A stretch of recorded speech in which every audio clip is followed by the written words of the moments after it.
My name is Kalen Voss.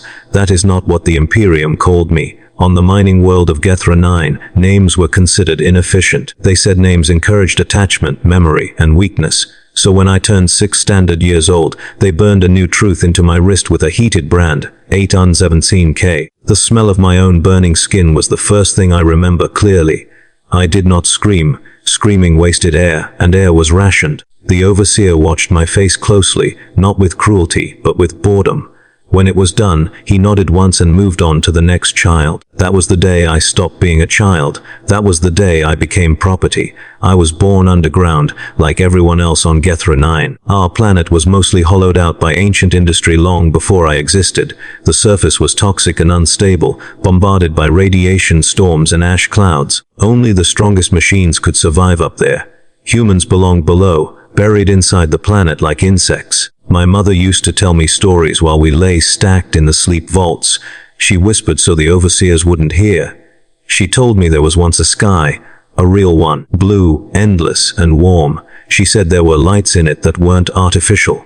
I did not believe her. Nothing that beautiful could be real. She died in a tunnel collapse when I was 9.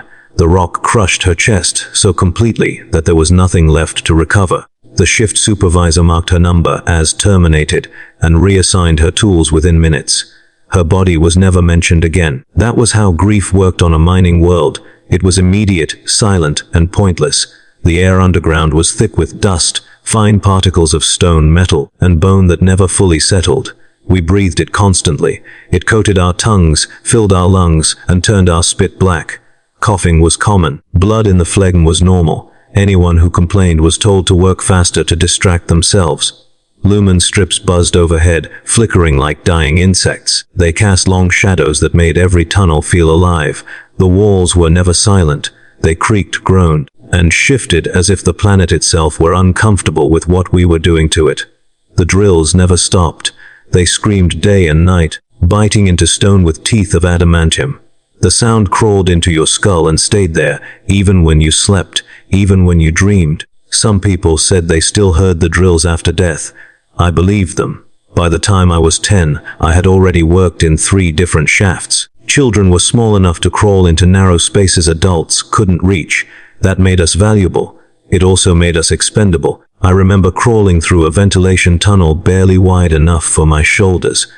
My rebreather was cracked, leaking dust straight into my mouth. I tasted metal and fear. Behind me, another child, Unit 902M, started crying. The tunnel collapsed. I was pulled out alive. 902M was not. The overseer told me I should be grateful. Gratitude was mandatory. I nodded, even though my hands were shaking so badly I couldn't hold my tools. That night, I did not sleep. I lay awake listening to the sound of stone settling where my friend had died. It sounded like breathing. Education on Gethra 9 was simple. We were taught to count ore. We were taught to obey alarms. We were taught that the Emperor watched everything. History lessons lasted 5 minutes and ended with the same sentence every time.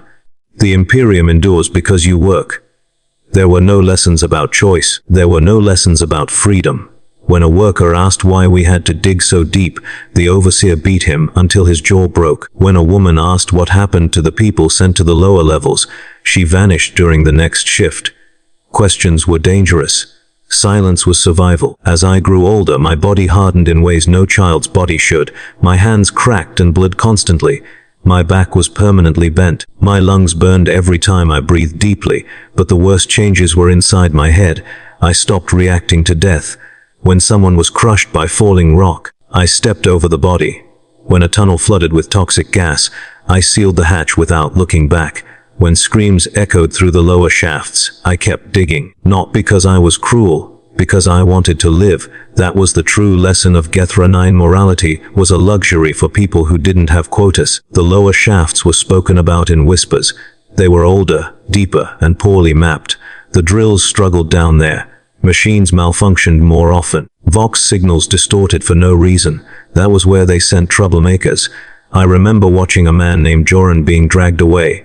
His crime was simple. He stopped working to pray. The overseer said prayer was permitted only during scheduled devotion cycles. As Joran was pulled into the darkness, he looked back at us. He did not scream. He smiled. That smile haunted me for years. No one ever saw him again. Sometimes, when the shifts overlapped and exhaustion blurred everything together, I felt like the planet was watching us. The tunnels felt tighter. The walls felt closer. The shadows seemed thicker, heavier, as if they were waiting for something. I once placed my hand against the rock and felt a vibration that did not match the drills. It was slow, rhythmic, like a heartbeat. I pulled my hand away and said nothing. Some instincts are older than language. When I turned 15, I was reassigned to deep extraction. That was when I first understood that the mine was not just a place. It was a process. Everything on Gethra 9 existed for one reason only: to be consumed. Stone became ore. Ore became weapons. Workers became bodies. Bodies became nutrients for corpse starch or machine lubrication. Nothing was wasted. Even fear had a purpose. Fear kept us obedient. Fear kept us alive just long enough to be useful. The Imperium did not hate us. It simply did not notice us. At night, if the alarms were quiet and the drills paused for maintenance, I sometimes imagined the surface. I imagined standing under the sky my mother described. I imagined breathing air that didn't burn. Those thoughts scared me more than the darkness. Because hope was the most dangerous thing of all. And on Gethra 9, hope was a death sentence. That was my beginning, that was my world, and I did not yet know. We had not been digging for ore alone. They told us the new shaft would save the world. That was how they always explained things on Gethra 9. When quotas rose, when shifts grew longer, when bodies disappeared faster than they could be replaced, the overseers spoke of salvation. More ore meant more weapons. More weapons meant more victories. More victories meant the Emperor's light endured. None of that mattered underground. What mattered was depth. The new shaft was designated Theta, null, and even the name felt wrong in my mouth. It descended below every mapped level, past the old tunnels, past the abandoned sectors sealed generations ago. The cogitators insisted the rock below was rich beyond measure. The tech priests approved the dig without ceremony. The planet did not protest at first. That should have warned us. The drills descended slowly, chewing through stone older than any structure the Imperium had built. This rock was dense, black, and strangely warm to the touch. Sparks behaved oddly down there. They curved, they lingered. Sometimes they drifted sideways as if pulled by unseen currents. I worked the stabilizers. My job was to keep the tunnel walls from collapsing as the drill advanced. The metal groaned constantly. Bending under pressure, it was never designed to endure. The air changed first. It grew thick and stale, but not in the usual way. It smelled old, not dusty, not chemical. Old, like a sealed tomb opened after thousands of years. My rebreather filtered particulates, but it could not filter memory. Breathing down there felt like inhaling something that did not want to be disturbed. The lumen strips flickered more often. Vox chatter distorted into static. Sometimes, beneath the noise, I heard whispers that vanished the moment I tried to focus on them. I did not tell anyone. I had learned that silence was safer than truth. The breakthrough happened during the 14th cycle. The drill screamed louder than I had ever heard, then stopped dead. Not jammed, not damaged. Stop, as if something on the other side had grabbed it and held it still. Alarms blared. Workers froze. Overseers shouted orders. Then the rock gave way. Stone collapsed inward, not outward, as if the tunnel had opened into a hollow space that had been waiting for us. Dust filled the air. Lights went out. For several seconds, there was nothing but darkness and the sound of falling debris. When the emergency lights came on, I saw the void. The cavern beyond the breach was vast, far larger than any natural formation. Its walls were smooth in places, scarred in others, marked with grooves that looked disturbingly deliberate. The ceiling vanished into blackness. Sound behaved strangely there. Shouts echoed too long, bending back on themselves. There was no ore. That was the first wrong thing. The overseers ordered us forward. They always did. We installed temporary platforms and extended lumen towers into the cavern. The light revealed shapes in the stone, curving ridges, vast depressions, patterns that did not resemble mining damage or natural erosion. One worker laughed nervously and said it looked like something had been sleeping there. The overseer struck him for wasting breath. I felt watched. Not in the paranoid way fear makes you imagine things, but in a deep, instinctive way, the way prey knows when it has been noticed, even before the hunter moves. The cogitator readings made no sense. Depth measurements contradicted themselves. Some scans suggested the cavern extended downward for kilometers. Others insisted it was shallow and sealed. The tech priests blamed machine error. Machines, they said, were imperfect. The planet disagreed. The disappearances began 2 shifts later. At first it was just one man, Unit 441R, assigned to maintenance on the Lumen Towers. He failed to report back after a routine check. A search party was sent. They returned without him. They said nothing. Their faces were gray. One of them vomited inside his rebreather and had to be dragged away. The overseers marked 441R as lost to structural failure and ordered production to continue. Then another worker vanished. Then another, always near the cavern, always during routine tasks. No alarms, no screams, just absence, tools left behind, footprints ending abruptly. Safety lines cut clean through, as if sliced rather than snapped. Fear spread through the shift like rot. I saw the first sign myself during a maintenance cycle. I was checking support struts when I noticed something etched into the cavern wall. At first, I thought it was a scratch made by equipment, but as I drew closer, my stomach tightened. It was a number, 441R, carved deep into the stone, clean and precise. The rock around it was unbroken. I stared at it for a long time, my breath loud inside my helmet. My hands trembled.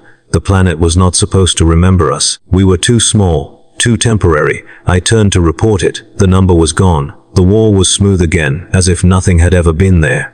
That night, I dreamed. Dreaming was rare on Gethra 9. Exhaustion usually erased it, but that cycle, sleep dragged me somewhere else. I dreamed I was walking through the cavern alone. The light followed me, not from lamps, but from the stone itself. It pulsed softly like a living thing. I heard voices calling my number. Not my name, my number. I woke up choking, my rebreather filled with condensation. My bunkmates stared at me in silence. One of them made the sign of the Aquila and turned away. No one spoke of dreams. Dreams were another form of weakness. The overseers increased security. Armed patrols were assigned to the cavern. Servo skulls hovered constantly, their lenses swiveling. A tech priest conducted rites of appeasement, chanting binaric prayers to calm the machine's spirits. The cavern did not care. The first patrol vanished during a routine sweep. Their vox logs ended in static and something else, something wet, slow, and rhythmic. When the Arbits arrived to investigate, they sealed off the deepest sections and declared the area secure.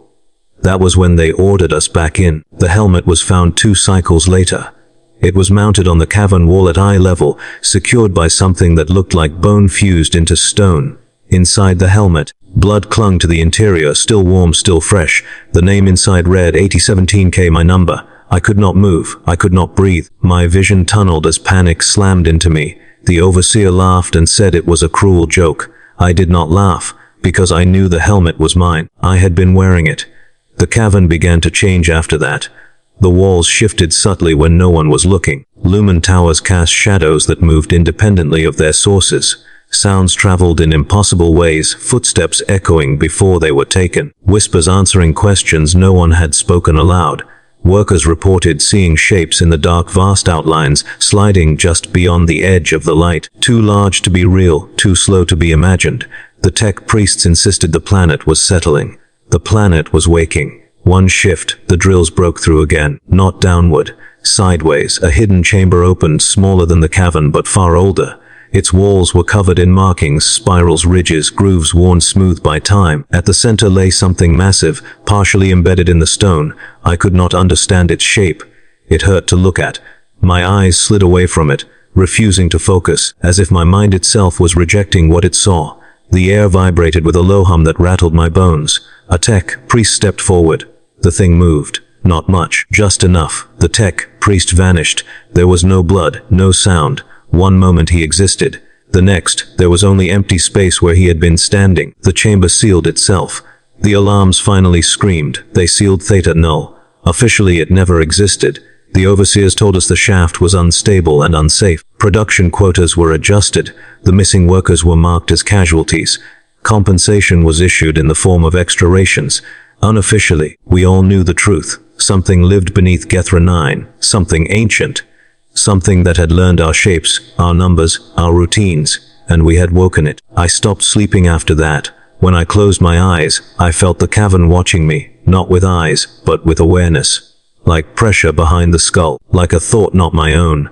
Sometimes, deep underground, I felt vibrations that did not match any machinery, slow, patient movements far below, shifting the planet's weight. The mine was no longer just a place of labor. It was a feeding ground, and we were still digging. That was when I understood the most terrifying truth of all. The Imperium had not discovered something beneath the mining world. It had always been there, and it was only beginning to notice us. After Theta, Nil was sealed. The mine did not become safer. It became quieter. The drill still screamed, but something else was missing. Voices. Fewer arguments, fewer jokes whispered between shifts. Even the coughing sounded restrained, as if people were afraid the mine might be listening. We all felt it. The quotas rose. They always did. The administratum never lowered expectations. Losses were not excuses. They were adjustments. Every missing worker meant the rest of us had to dig faster, deeper, longer. 18-hour shifts became 20. Rest cycles shrank. Nutrient rations were diluted. The dust grew thicker as ventilation failed to keep up with expansion. People began to slow down. That was unforgivable. The overseers called it inefficiency. The priests called it weakness of faith. The mechanicus called it biological failure. The punishment had many names. We called it the line. They gathered us in the processing hall at the end of the shift. Thousands of workers stood shoulder to shoulder beneath flickering lumen strips. The air smelled of oil, blood, and fierce sweat. Servo skulls drifted above us, scanning faces, reading numbers, logging data. When one lingered too long over a worker, people stepped away instinctively. No one wanted to be noticed. An overseer's voice boomed across the hall, amplified and emotionless. He spoke of quotas unmet, of disappointing yields, of duty to the emperor. Then he read out numbers. Each number echoed like a gunshot. Those called stepped forward. Some cried, some begged, some stared straight ahead, already empty. I stood still. My number was not called. My brother's was. His name had been Loran Voss. That name was already gone by then. To the Imperium, he was Unit 8YTK, 1 digit away from me. We had worked side by side since childhood, shared rations, shared tools, shared the same cough that rattled our chests at night. He was slower than me. Not because he was weak, but because he still cared. He helped injured workers. He paused to check supports. He whispered prayers over the dead. He believed effort mattered. The mine punished belief. They dragged him forward with electro-prods. His boots scraped across the metal floor. He tried to look at me, but arbits stood between us, their visors reflecting his terror back at him. A priest of the Ministorum stepped forward and spoke of redemption through service. He said the emperor rewarded sacrifice. He said flesh was temporary, but duty was eternal. Then the mechanicus arrived. They smelled of antiseptic and hot metal. Their robes brushed the floor, stained with fluids I did not want to identify. One of them tilted his head toward my brother, mechadendrites twitching. They did not ask permission. They never do. We were forced to watch. That was part of the punishment. They strapped Loran to a metal frame in the center of the hall. Restraints locked his limbs in place. Injectors pierced his skin, flooding his body with stimulants to keep him awake. I screamed his name. An arbit struck me across the mouth. The tech priests began their work. They cut away his arm first. Not cleanly. They explained each step aloud, reciting litanies about efficiency and optimization. Flesh was peeled back. Bone was severed. The mechanical replacement was bolted directly into his shoulder, wires threading into nerves that still twitched. Loran screamed. The sound cut through the hall like a blade. One by one, parts of him were removed. His legs, his eyes, his jaw, his chest opened to make room for reinforcement plating. When his screaming became inconvenient, they removed his voice. I remember the moment his eyes met mine for the last time. They were still human then, still afraid, still begging. When they were finished, something stood where my brother had been. It was taller, heavier, wrapped in cables and steel. Its chest rose and fell mechanically. Its remaining eye stared forward, unblinking. A designation was stamped into its armor. CRVOR. They activated it. It stood, it turned. It followed orders. Loran Voss was gone. They assigned him back to my shift. That was deliberate. We worked side by side the next cycle. The servitor did not recognize me. It did not pause when its drills sparked against its own metal limbs. It did not react when hydraulic fluid mixed with blood and ran down its frame. When it slowed, the overseer shocked it. When it fell, they lifted it back up. It never complained. It never rested. It was perfect. I began to understand the true purpose of servitors. They were not just tools. They were warnings. Every time I looked at what remained of my brother, I felt something inside me fold in on itself. Grief had nowhere to go. Rage had nowhere to live. All that remained was fear, cold, sharp, and effective. Fear made me work faster. Fear made me silent. Fear made me useful. Others joined him. Workers who collapsed. Workers who questioned orders. Workers who prayed too loudly or too often. One by one, they disappeared and returned as machines, the mine filled with the sound of metal limbs striking stone. Sometimes, I thought I heard whispers beneath that sound, voices that had not fully gone away. I did not listen. My own body began to fail. My lungs burned constantly. My vision blurred. My hands shook so badly I dropped tools. The overseers noticed. Servo skulls hovered closer. I pushed myself harder. Sleep became optional. Pain became background noise. I stopped counting shifts. I watched people vanish into punishment chambers and return hollow. I wondered when it would be my turn. One cycle, I finally collapsed. My legs gave out without warning. I hit the stone hard enough to crack my visor. Dust flooded my mouth. Alarms blared. I did not get up fast enough. An overseer stood over me, his boot inches from my face. He looked at my number, then at his data slate. Biological degradation detected. He said calmly, "I thought of my brother. I thought of metal replacing flesh. I thought of screaming until I couldn't. Something inside me broke. I crawled. I forced myself upright using a drill for support. I kept working with blood filling my mouth. The overseer watched. Then he nodded. I had passed. That night, I sat beside my brother's servitor shell during maintenance. Its eye glowed faintly in the dark. I told it stories from our childhood. I told it about our mother, about the sky she described. It did not respond, but for a moment, just one, I thought its head tilted slightly toward me. That terrified me more than anything else, because it meant something might still be trapped inside. By the end of that cycle, I understood the final truth of Gethra 90. You do not work to live, you work to avoid becoming something worse than dead. And beneath us, far below the drills and punishment halls, something ancient listened to every scream. Waiting. Rebellion does not begin with courage. That is a lie told by people who have never been trapped underground with nothing but stone and fear for company. On Gethra 9, rebellion began with exhaustion, with empty lungs, with hands that could no longer close around tools. It began when fear stopped working. After my brother became a servitor, something changed in the mine, not just in me, in everyone. The punishment had gone too far. The warning had become unbearable. We no longer worked to survive. We worked because stopping felt worse than dying. That balance cannot last. It never does. The first act of rebellion was small. A drill malfunctioned in shaft Delta 7. Officially, it was mechanical failure. Unofficially, someone had poured abrasive slurry into the machine's intake. The drill seized, overheated, and shattered.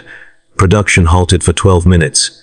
12 minutes was enough to make the overseers panic. They beat 3 workers to death before the shift ended. No questions, no investigations, just bodies dragged away to remind us who owned time itself. That night, no one slept. I heard whispers everywhere, between bunks, in ventilation shafts, inside the rhythm of distant drills. Not prayers, not plans, just anger, roar and shaking. Something was building. The second act was louder. A ration processing servitor malfunctioned and injected poison into nutrient packs meant for an overseer unit. 2 of them died choking on the floor, foam spilling from their mouths as alarms screamed. For the first time in my life, I saw overseers afraid. The arbits were summoned. That was when everyone knew the mine was already dead. The Adeptus arbits do not come to restore order. They come to erase problems. Their arrival shook the planet. Heavy boots thundered through access tunnels. Gunmetal armor reflected the red warning lights like blood. Stained mirrors. Shotguns were held at rest, as if eager. They sealed exits. They locked hab levels. They cut power to entire sectors and flooded them with gas to flush out resistance. I was working maintenance when the first shots were fired. The sound was unmistakable, solid, final, echoing through stone like judgment. People ran. That made it worse. Panic underground is different from panic on open ground. There is nowhere to go. Tunnels choke with bodies. People fall, and others climb over them without looking back. I saw a woman trip and break her leg. She screamed for help. No one stopped.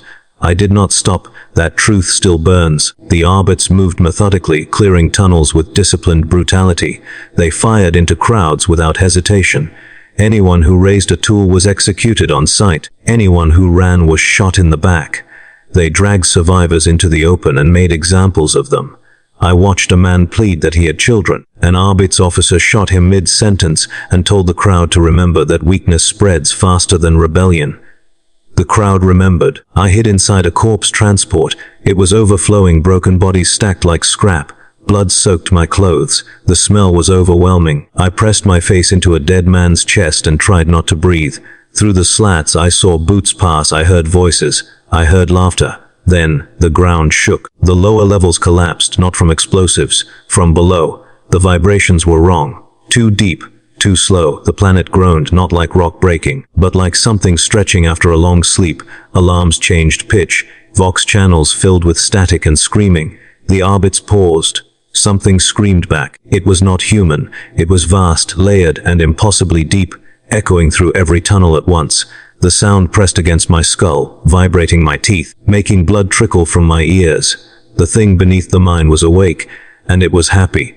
Entire sections of the lower shafts vanished as if swallowed. Stone folded inward. Machinery twisted and sank into darkness. Servitors fell silently, still working as they disappeared. I crawled out of the corpse transport and ran. I did not know where I was going. No one did. The Arbits opened fire on the darkness. It did nothing. Lights exploded.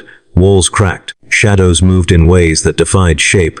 I glimpsed something vast shifting beneath translucent layers of stone, ridges, coils, mass without form. It did not rush. It waited. That terrified me more than anything else. People began to disappear again, but faster now. Not taken one by one, but in groups. Entire squads vanished mid-run. One moment they were screaming, the next they were gone, as if erased.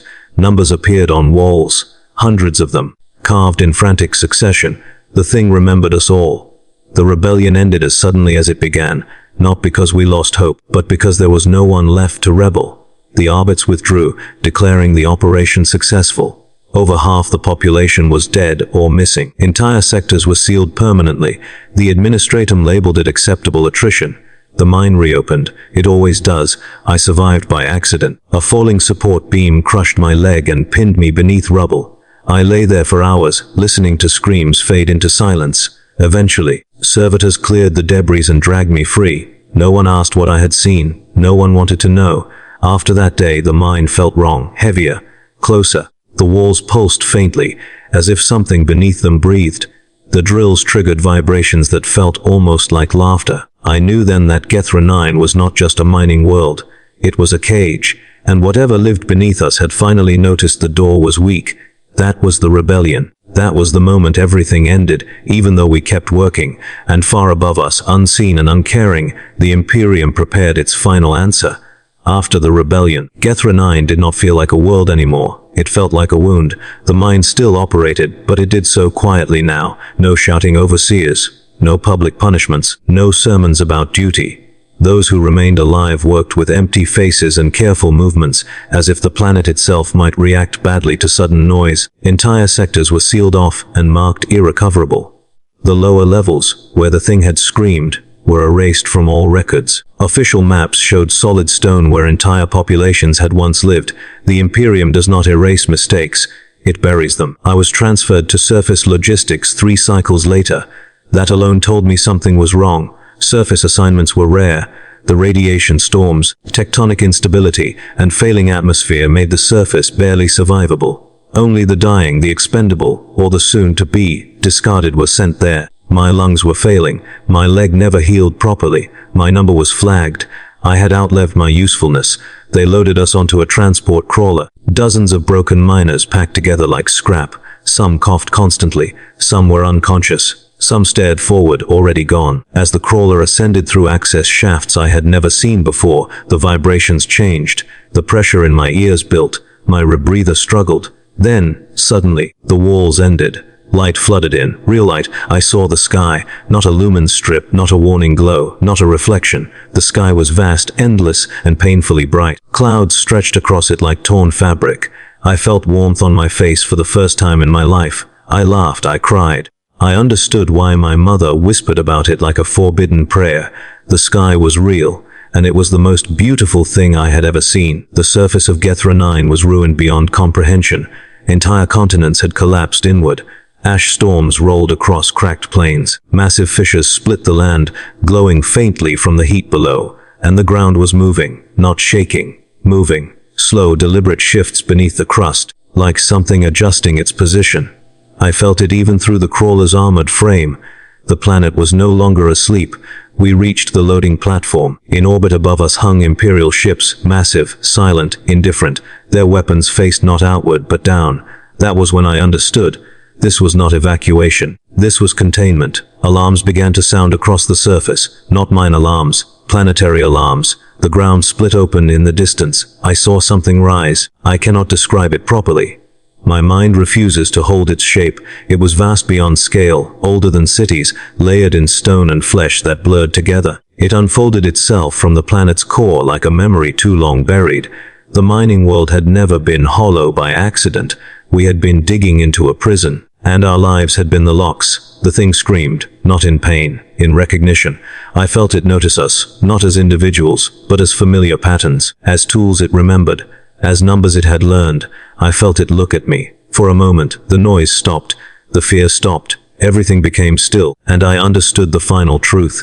Gethra 9 had not been a mining world. It had been a feeding ground. A calm voice came over the Vox, clear, unemotional. No anger, no regret, just procedure. The ships fired. Fire fell from the sky. Atmospheric ignition turned clouds into burning oceans. The ground boiled. Mountains folded like wax. The thing beneath the planet thrashed, screaming, not in defeat, but in fury. The crawler overturned. I was thrown clear. I lay on cracked stone, staring upward as the sky burned. And I smiled, because for the first time in my life, I was not underground. For the first time, the drills were silent.